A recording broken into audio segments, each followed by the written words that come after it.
Hello and welcome to Dog Days, where we talk about all things cannabis. I'm your hostess with the mostest, Holly B. My guest today is a veteran who is behind the cannabis charity organization Hemp for Victory. He is a huge advocate for industrial hemp and a fellow contributor for Citizen Green TV. Mr. Robert Head, thanks so much for Hey, joining us. how you guys doing? Excited to be Welcome here. to the doghouse. I appreciate it. It's good. It feels comfortable here. I gotta admit. We do our best, Right, the cold concrete floor, the brick walls, try to make you feel at home. right. Really cozy. I always like that. Well, welcome. Good to see you. Heard a lot of good things about you and your organization. So let's get started. Give us some background as to yourself, Mr. Robert Head. You're a veteran. Let's start there. What's your background? So I got spent 5.5 years in the military from 2002. I got in right after 9/11 happened. I had signed up like the majority of the other guys. Got in, and my basic training was at Fort Benning. I was 11 Bravo infantry. So all you true blue guys, good job, way to go. Being a grunt was really something when I got into that. Like a lot of other grunts, that really felt like a home to me. I know they act wild and they're crazy and they're not all put together up there in this in their heads, but there I'm was a married to family one, atmosphere. so Yeah, yeah, I know all. but it became like the way that they thought and acted and everything else just felt really comfortable to me. So it became quite a bit your family. And so the Yeah. deployments came, and we went to Iraq, and I was in Baghdad for about 2.5 years in two different deployments with two different units. One was in Germany. I was with 1/6 Infantry there, and then came back, went with 166 Armored Regiment with 4th ID. And, I got back with like a lot of other guys. You got stop offs or whatever it is. You finally get out. You're like, fuck, finally got out. Turned in all my stuff. Good to go. And then you're like, now what? Well, majority of us just kind of hit the ground running. I think like a lot of us, what we do, get yourself a job, get yourself education, family. So I did all that, and like a lot of vets, you start getting a lot of aches and pains, and so you start going to the VA, and they start prescribing pills. And I had really got a lot of prescriptions, but basically pain medication. And then they were talking about putting me on some sleeping pills, and that started to kind of really started to bother me because I had just had a buddy of mine that I started with that died from an overdose of sleeping pills. Ooh. He had taken sleeping pills and pain meds too close together and didn't wake up. And so I started to think, so I started to reach out to friends and everything. And I was drinking probably, I don't know, 12 pack to a fifth of whiskey, all throughout the week. And I would just constantly pound it back. And that's how I used alcohol to kind of medicate to get to sleep and other parts of my life, because I felt like it was safer than the combination of the pills that I was getting for the VA. And I kind of find out I really wasn't alone in that thought. So I think a lot of vets took that approach. So I reached out to just, my network. And this is, by the way, way before I got into cannabis. Yeah. I reached out to my network, and the network, said, hey, you ought to try marijuana. And I was like, well, I don't want to get high. I just want to get better. And they were like, trust me. And so that's kind of how my introduction to it. So I started using it, and I noticed there was a big change in my life. My health was better. My attention to the important things in my life were better. I stopped paying attention to things that didn't really matter in my life that were making me angry, and I kind of started letting go of a lot of stuff. So it was both mentally and physically was much better for me. So move along. I started a farm. I started a company called Blue Cord Farms, and we're just kind of a stationary company. We had a farm up in Maine called Pleasant Mountain Organics, and we were there for about 2 years. Wound up closing down, and I kind of stayed in the activist role. I really felt like that was really my best position. It's very hard to make good money, or to make money specifically in this industry. There is a lot of money in this industry. Don't get me wrong, but it is very hard to make it. And one of the things that I noticed when I was in this, and when I started becoming an activist, is that it's not just telling people what this plant does for them. That's just part of it. The other aspect is to understand this plant and how its relationship with social groups and interacting within communities that are governed by small, you know, um, government officials, like or like mayors and city councils and everything else, Mhm. how they react to it. See that, and I started Right. the biggest issue if you want to really move this thing across the line is start talking about this at a high level and at all levels. See, Yes. beforehand we started really talking to people that was kind of all in our own bubble, and Mhm. Mhm. talking with State Representative Julie Johnson, who is in Texas, and she still holds office. And I was talking with her about 6 or 7 years ago. And one of the things she mentioned is that when you have these discussions in the state of Texas, you have these discussions with people who agree with you already, and you're not getting out of Right. the bubble of these discussions where you're making people at a higher level think about this problem. Instead, they're just holding their Yes. position. You're not really challenging them because you're not there in front of them. So, Mhm. about 3 years ago, a friend of mine by the name of Todd Scatini, who was a lieutenant colonel at West Point, and he was he worked in diplomacy for the Slavic nation, so he knows a lot of people over there in Ukraine and the Slavic areas there. And that Mhm. was his job in the army was being a diplomat.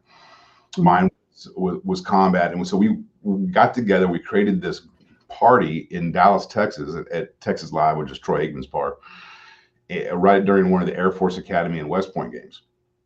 And after that, we had like 400 people that showed up, and all of them were officers, either retired or currently in, ranging from Mhm.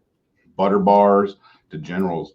And what we noticed during this party was that there was a lot of interest in how the plant can help with vets. Because a lot of these guys have had a lot of people underneath them, right, as far as their leadership goes. And they've also noticed that there's a trend going where they're losing a lot of guys to medications and overdoses, and they keep hearing about how CBD is helping, and that's cannabis, and that there wasn't really, and these are all very, very intelligent men and women, there Right. wasn't a connection between CBD and that plant and marijuana. They said, hey, we like cannabis, we don't want to do anything with marijuana. Well, you don't get that way, right? Right. That's like saying, I love the ocean, I just don't want to get wet, Mhm. right? But you don't have a choice because the way that it was just way that it was regulated. Now Mhm. we have marijuana, right? Well, it's all hemp. It's just different Right. varieties of it. Well, as I as I started talking with Todd and these guys, we said, you know what we need? We need is an organization that can have these discussions at high levels. Mhm. We don't have one, and we have some, but we don't have one that's military led, leadership led, that really Mhm. speaks with a loud voice. So that's what we decided to do. We created a organization called Hemp for Victory, and we Mhm. are specifically leadership led and board led. So we don't do a lot of membership work. We don't do any membership at all, and there's a Okay. good reason for that. A lot of people are like, hey, I want to join, I want to help, and everything else. What I want you to do is I want you to be a part of BVN, American Legion. That's what I want, Mhm. because these organizations are membership led, and we help these organizations by talking to them and giving them the information they need to educate their groups, right? So maybe we'll do an online event where we talk more about cannabis and we bring in subject matter experts. And so these subject matter experts have been studying cannabis for a long, long time. In fact, the one that is our board member, his name is Dr. Corey Birchman. He wrote Mhm. the letter to HHS from the Biden administration arguing why it needs to be rescheduled. And Right. we knew way ahead of time before everybody else that this was going to get rescheduled. And Mhm. we were part of doing comments. We worked with the groups that have been doing the rescheduling. The American Legion has created a post called 426. It's a virtual post, so Mhm. any veteran can join it, and we all get in there. And our whole focus on this post is to pressure the VA to do more mental health research, right? In psilocybin and cannabis and MDMA. In these this type of pressure will help move what we would say is good legislation through Congress. Now, we don't deal with legislation. We're a 501c3, not a C4. So Yeah. 501c4, you're going to write a lot of legislation. So we don't do that. We specifically focus on education. Uh, Hmm. and because that's because where we're at right now. And in fact, I was on a email train with a researcher who's brilliant. In fact, I'm gonna bring her on to one of my shows called Cannabis Reality, and we're gonna discuss in depth about researching this long play that we're having to do just to get legalized. And Yeah. one of those things is that it's so acceptable, right? I mean, think about how far how long have you been out? I have been out since 2015. That's when I retired. So I've been out a minute. Okay, so right. So almost a decade. And so look Mhm. how far cannabis has come just in that decade, right? Yeah. A long ways, a very Yeah. long ways. And because of all the legalization, you really can't put this toothpaste back into the tube. Oh, they're trying here in Wyoming. And they are trying, and They they're trying in Texas as well. The hemp ban on hemp derived products, I'm sure you probably got. Yeah, that passed here in Wyoming, and of course we have business people who are possibly having to have to shutter their operations because that's the only thing that patients here in Wyoming had access to. And one shop is losing, I think he said $10,000 a week in sales. Now that the legislation, it took hold 1 July, and they cannot sell any kind of Delta 8 or anything that is what they consider like synthetic Mhm. or messed with. And I mean, everything's processed. I mean, once you harvest the plant, I mean, at what point is it is synthesized, so it's just a mess here, a long way to go. So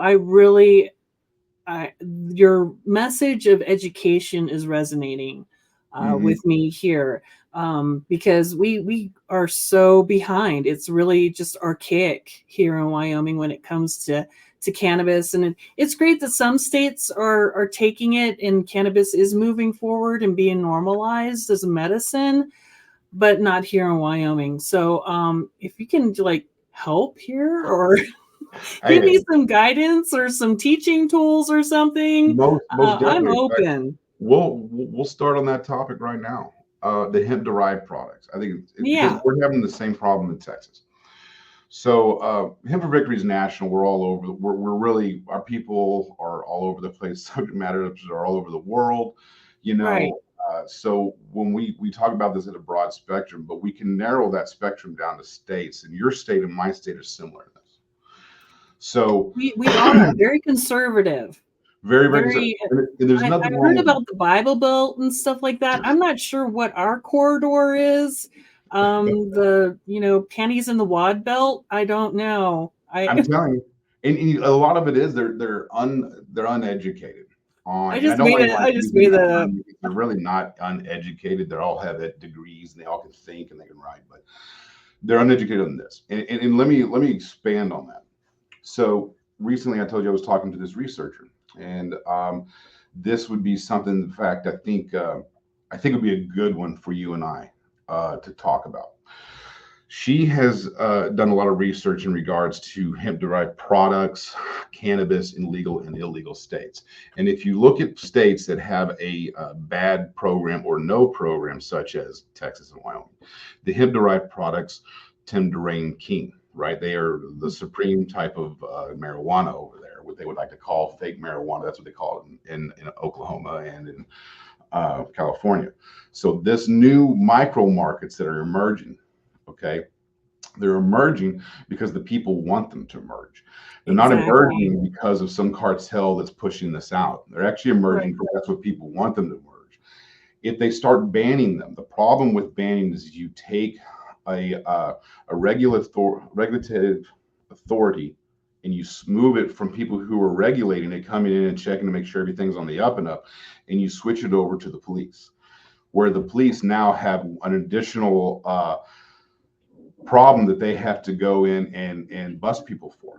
Now, Mhm. it gets far more complicated than that. So now that's just your own communities having to take workforce and upload it on and move it from one workflow where it's regulated but not enforced by law and guns, and then move it over to a place where it's enforced by law and guns. And this opens up black market problems and violence down the road.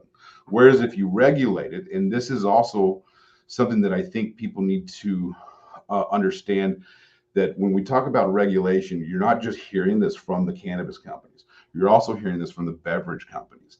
People like Anheuser-Busch and Coors, people who do the distributing, like B&E Keith and things of that nature, who do nationwide distributors.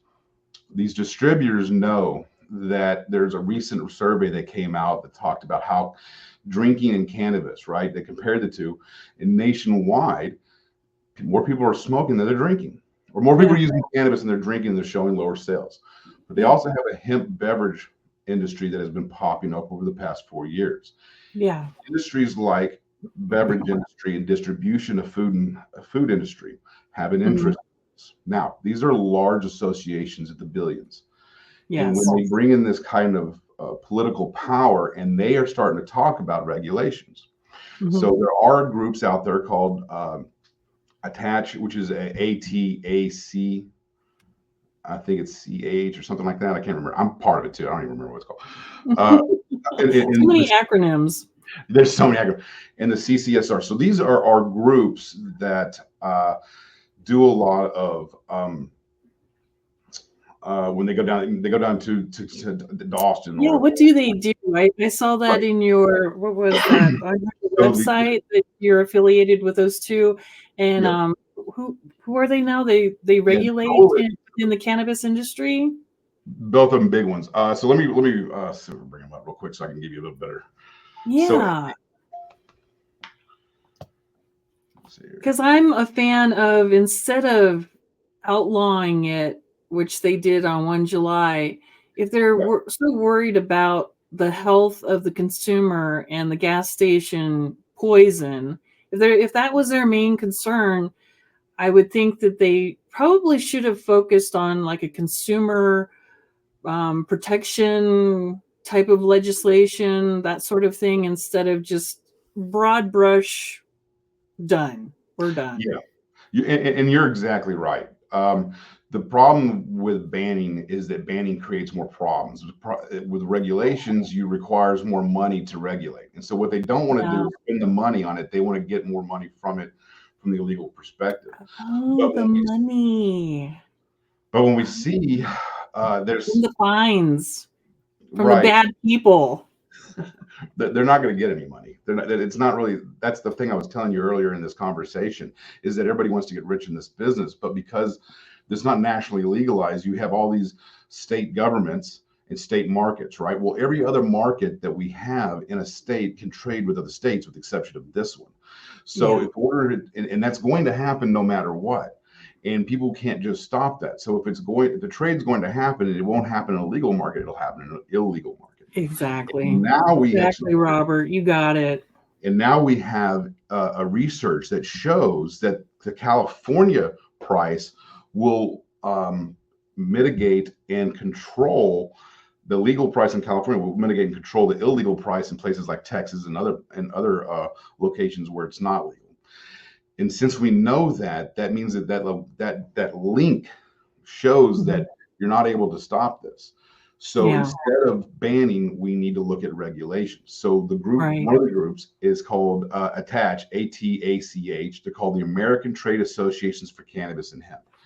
Okay. So this organization's got a lot of different groups in a lot of different types of people in it. Some of the committees, it's got a beverage council, it's got a capital market council, and it's got a CBD task force. So all of these groups, what they do is they spend time lobbying at state and federal levels to get regulations and to get proper hemp products from a federal approval from the FDA and everything else, so that they can create a better, like any other association, right? So they go and they talk to these people up on the hills with all the bureaucracies. And what they try to do is educate them so that they're making policies that are better for the hemp-derived products industry. Now, I bring I bring up the Beverage Council because of this. The Beverage Council, and not so much just the council itself, but it's what it says. It's the implication of this that I think is important. You have people like the Coors family and the Bush family, right? Anheuser-Busch. They're involved in this. They're a part of that board.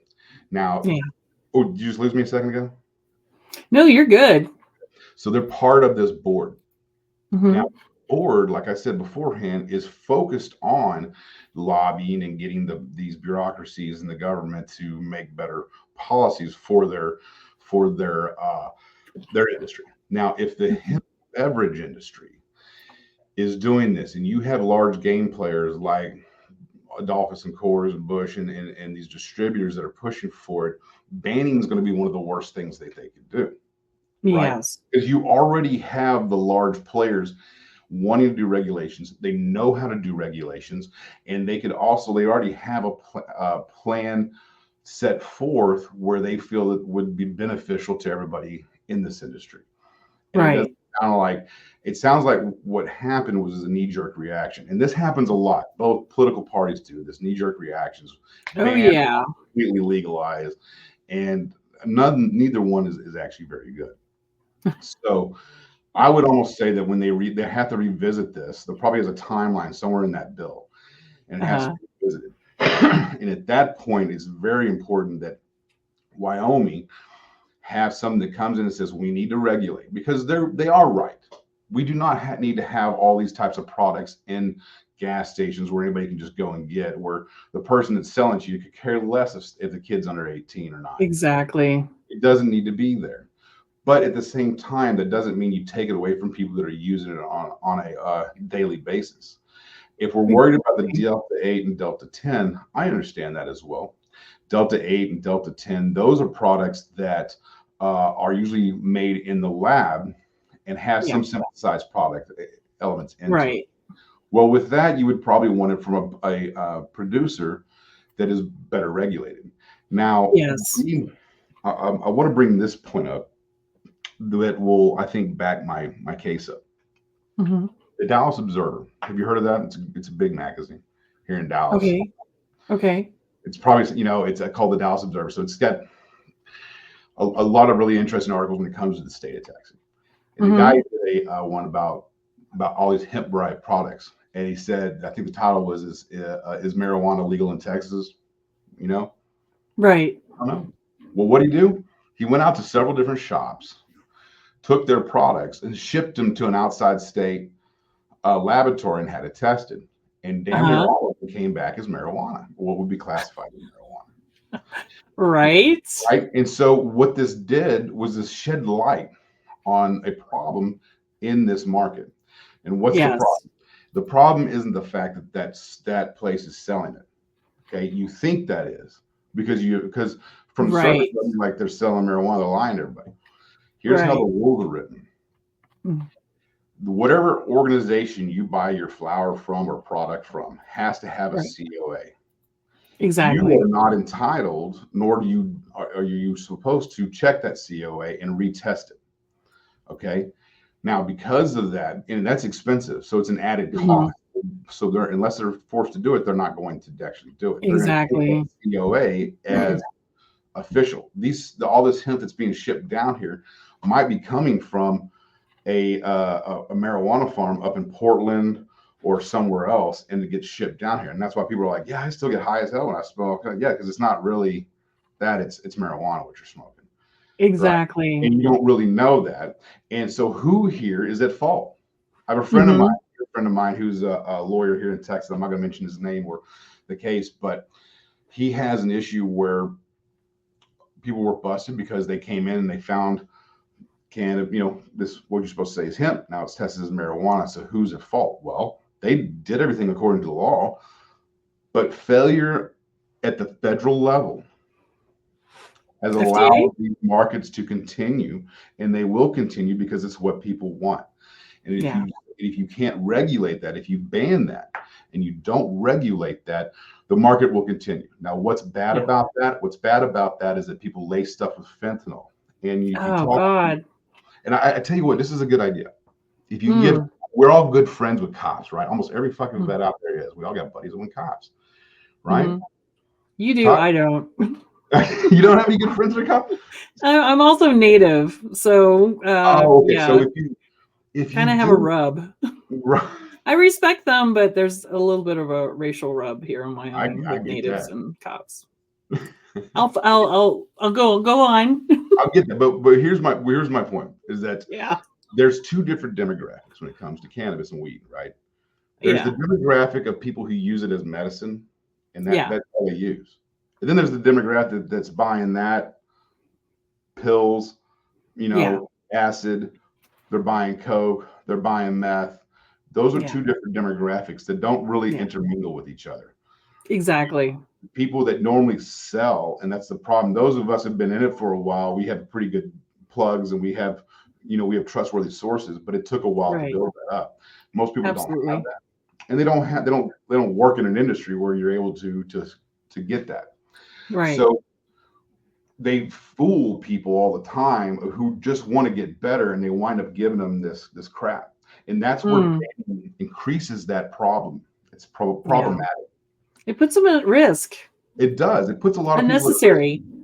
all because they still have this mentality of the way it was back in the 30s and the 50s. And when I have a friend of mine, I got a lot of friends.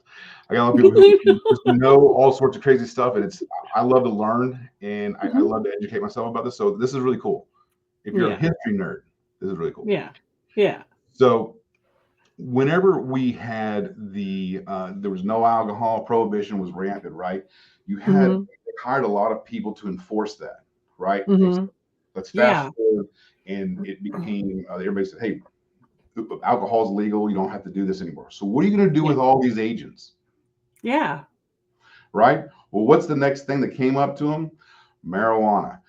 Now, Oh. at the time, they had scientists that said, listen, we don't really have any proof that this is not good for you. Right. We don't really have proof for it. But Ansler and some of those other people who were super racist are like, Hmm. many black and Mexican people are kissing our white women, I guess. So they went ahead, and I'm telling you, it's Lord crazy. have mercy. Right. So they go ahead and they make marijuana. Yeah. So what happens in between then and there? All these people come out and say, well, now they're making marijuana more potent. Well, are they? Or they had to grow it indoors and recreate a new environment that allowed pests and everything else to mitigate. Now they have a Hmm. better plant Yeah. because they can't do it in the Yeah. greenhouse. They can't do it There's always outside. an excuse.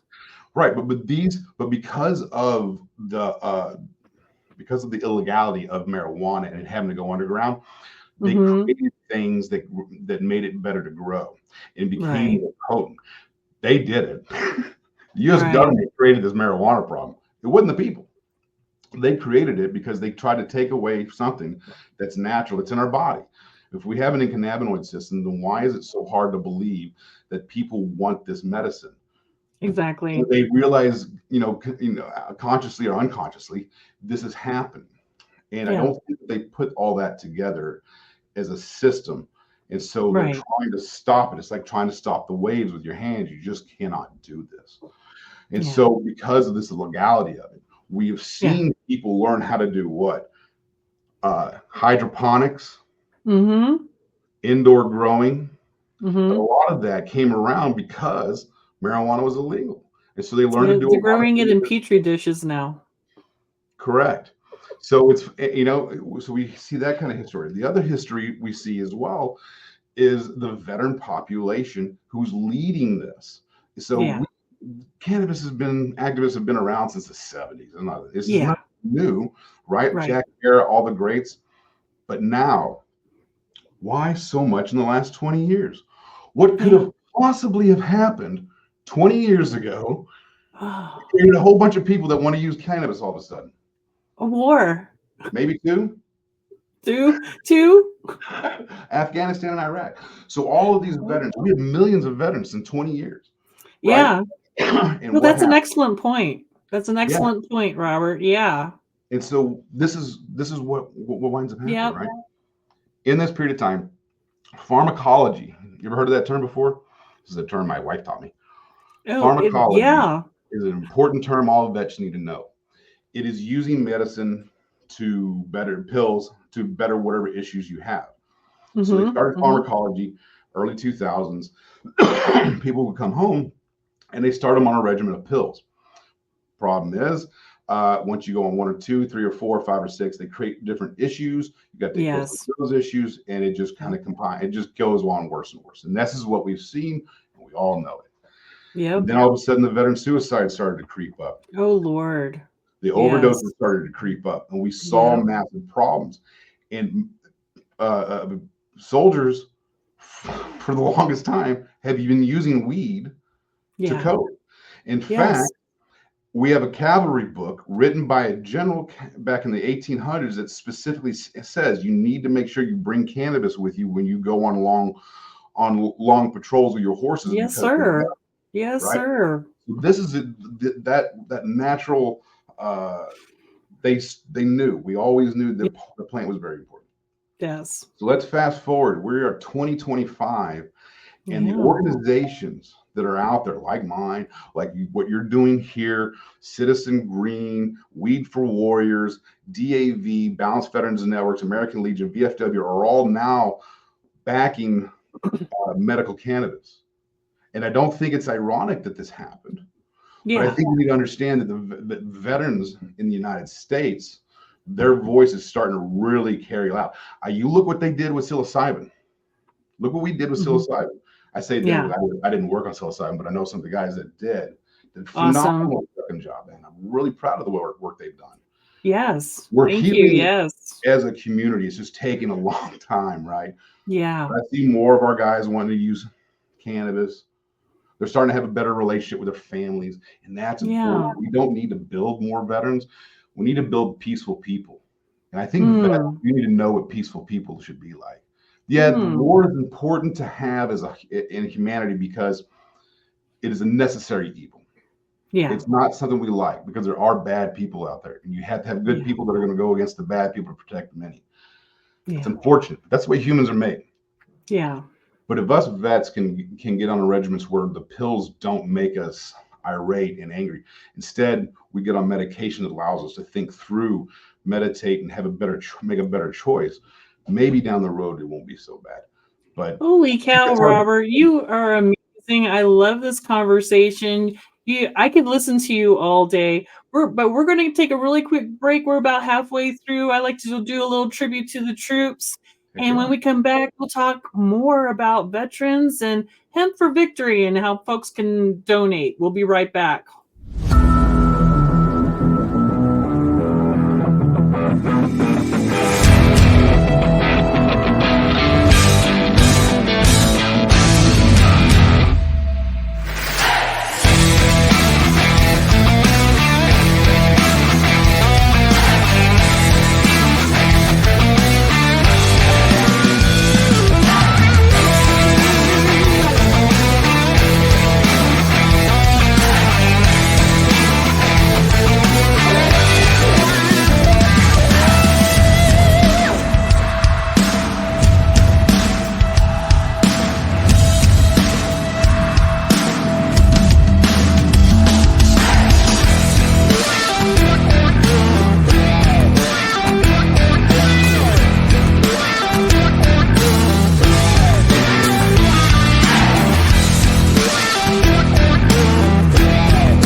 And welcome back, everybody. Did that bring back some memories for you? Yeah, it did. I was reading through it or watching through the whole thing and see all the different clips. And one of the things it reminded me of is when I was in my second tour, we had this combat pilot. We called her Dragon 7. That was her call sign. But man, we loved hearing her voice when she come across because two things. A, it sounded good to us when we were out in the middle of nowhere. But B, like if we had to call her, it was, we only call them in if there's something like we need to get a good look at something or we're going to need you over here. We call her in. Well, we knew that all those other dudes were toast. We loved hearing her coming because we're like, hey, we're good to go now. Dragon 7's here. And she would come across, hey, boys. It would be great. So I remember that. Yeah, very much so. I think it was great. Good. That's awesome. So tell us some more about Hemp for Victory. Let's go ahead and really roll our sleeves in and get into some of the guts of your organization here. So I'm looking at your website. You want to kind of guide me around a little bit and tell me what's going on? There was a group of I believe their name was Orange Module, and they helped build our website. And we try to update it as much as possible. A lot of things that most of our you probably saw a little bit of our board there. They do a lot of their own writings and publications. In the summertime, it's get kind of low because they're either working on something specific or they spend a lot of family time, vacations and whatnot. Yeah, it's a working board and you're volunteers. So, right, you get your nuggets of gold when you can. Right. But one of the things I've liked about it is that like Darina Doche, who is one of the doctors in subject matter experts, also one of our board assistants. I think there she is. Brilliant. Okay. She's absolutely brilliant. So when I'll tell you a story with her, it was about last year, about a year and a half ago. We were in Texas, and she actually lives in Austin outside of the summer, but in the summertime she lives in Italy. That's where she. Oh wow. Wife, but she lives in Italy. She's brilliant. She has an amazing story. She was a major. She got medically discharged, hurt her back, and wound up having to get out. But she is a doctor in pharmaceuticals and how all that stuff works in pharmacy negotiations and what do you call the SOPs and how things are getting done at that pharmaceutical level for hospitals, the VA, the DOD, and things of that nature. So she's brilliant, knows all about this. And she also understands how these medications affect people and the research on this. So I sat down and I talked with her all the time. Actually, I text her every once in a while. We've been friends for a long time. Awesome. And one of the things I find that's very interesting is her perspective on how messed up our pharmaceutical industry in the VA actually is. We know there's a lot of problems, but we overprescribe too many pills. You see that quite often with psychological drugs and things of that nature. And how do we hone that back, right? The other problem is that, Darina and several of my other doctor friends all agree that there's no real education in the med school when it comes to cannabis. Now that's largely because I think a lot of them can't agree on what needs to go in there. But there's also, in order to do that, you would think that it's a simpler job, but it's really not, because things in cannabis industry, especially medical and some of the research, happens a lot. So there's a lot of that happen on a consistent basis, which is really why they say the excuse for saying there's not enough research is invalid, because there's more than enough research out there. I agree.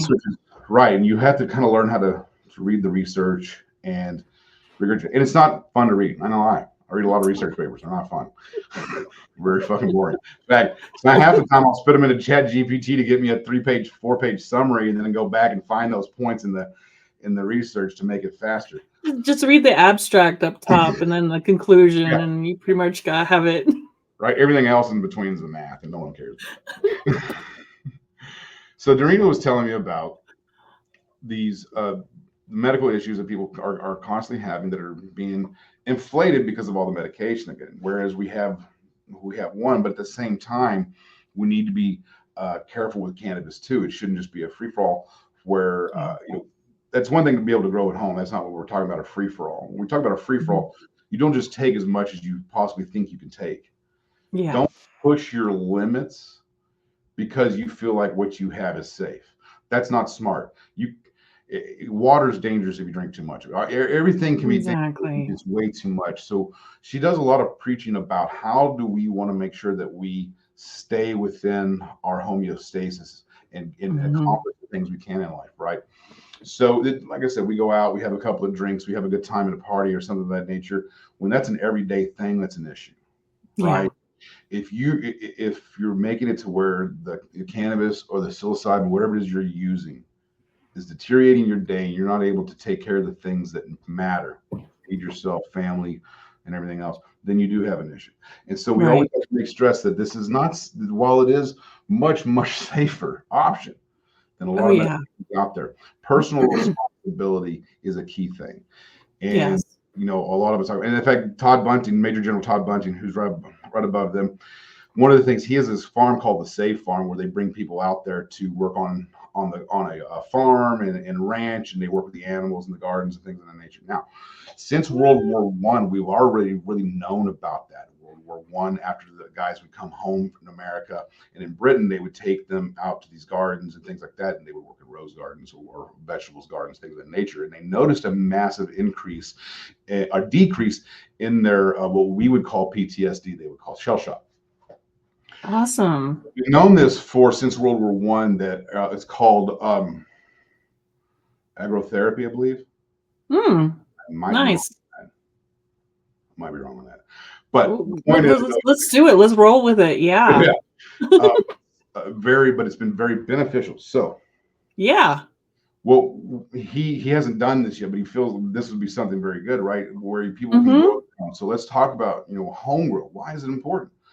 Yeah. Growing medicine, and you've probably met several vets doing this who grow their own, right? And I think I haven't met one person who doesn't grow their own to say some of it is how therapeutic it is, right? Yes. Because it's like, Yeah. hey, you have to wait 100 days to get this, and you're going to have to be meticulous about it every single day. But if you do it right, the benefits Yeah. will outweigh anything. You know, Hmm. Hmm. there's nothing better than realizing that getting a hug from your child because they're no longer scared to be around you. And if Right. it takes Yes. 90 Thank days to you. grow that, then you're Yes, doing it. Robert. Yes. So for me personally, I think I started really getting into this because I felt like veterans deserve to have the opportunity to be the person they built up in their mind who they would like to be. Absolutely. Medication sometimes builds this invisible wall. You can't seem to get through it. Yes. And for me, cannabis allowed me to take that down brick by brick, really understand Oh what we're my doing. God. Wow. So I want to see that for everybody else. And that's why, You're gonna get me choked up. You're hitting it. You're hitting it hard. yeah, I bet that's important. I feel like that's what we like to talk about. And so when we talk that the way you feel in your heart and your soul, it needs to have some kind of substance, and that substance has to be scientific and math. Yes. And I'm bad at both, but I got good friends that are really good at it, and I have great conversations with them. You've heard Shane Pennington? Have you No, heard I haven't. Enlighten me. of Shane's great. Shane Pennington is responsible for a lot, and him and Matt Zorn, for a lot of the lawsuits towards the DEA, getting them Okay. to agree and move forward with the Schedule 3. Okay. In fact, if you want to, I know he just had a kid, so he's been busy, but I could probably put him on one of these things. Yeah. And I think we'd have some really interest. He can tell you the legal status of this. We know we've been talking a lot about the medical aspect. We talk a lot about how important it is for us to understand that medical aspect. But there's a Right. legal aspect that is far more complicated. And it kind of goes in both with industrial hemp and the Farm Bill and everything else. Because remember, the 2018 Farm Bill, when Trump signed that, the original intent for that was for industrial hemp. And the problem with industrial hemp is not the product, Yeah. right? So it's multiple levels of complexity. So let me start here. Industrial hemp, the size Yeah. of the market will be 3 to 4 times the size of the medical cannabis market or any cannabis market. The reason for that is that there's so much application for it. Oh yeah. From shirts to paint to the buoyancy of hemp is better than a lot of other plant material, and they're finding that they can create plastics that are more buoyant. We can see that it's good filtration systems. It makes great filtration systems. There's multiple things you can do. Land erosion, CLR for oil and gas industries. We know that there's a ton of applications. So why are we not using it? Okay, well, industrial hemp has several stages inside of it. Okay, you have to grow the material first, right? It has to be grown outdoors. It cannot be grown indoors.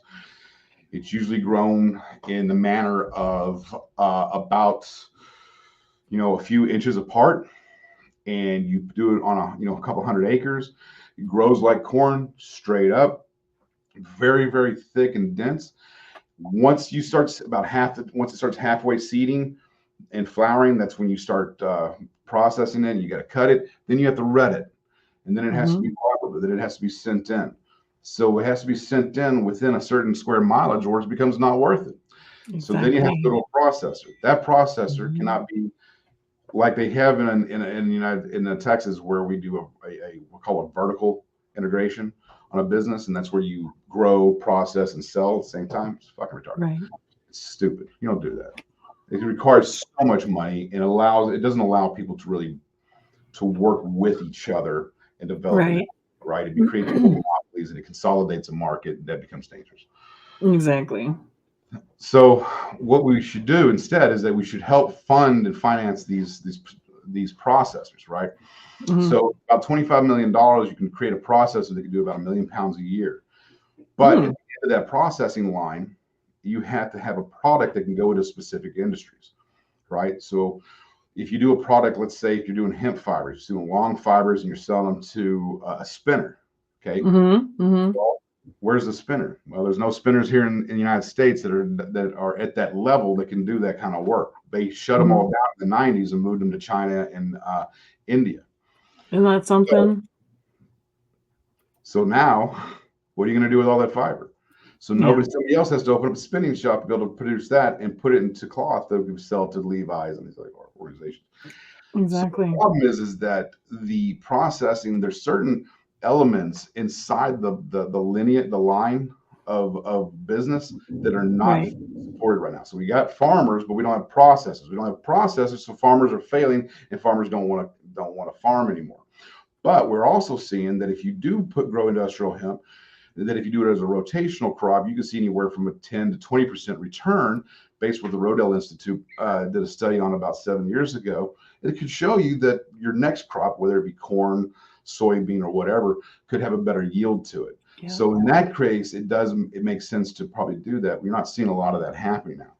Because like I said, we don't have process. It's very complicated on why it's not there. But as that starts to churn, you're seeing what, like with jute and cotton, we're able to do it. So I think we'll see it as well. Cotton industry, jute industry, which is like very similar to jute's kind of like the long fiber that you use. These industries aren't scared of hemp, industrial hemp.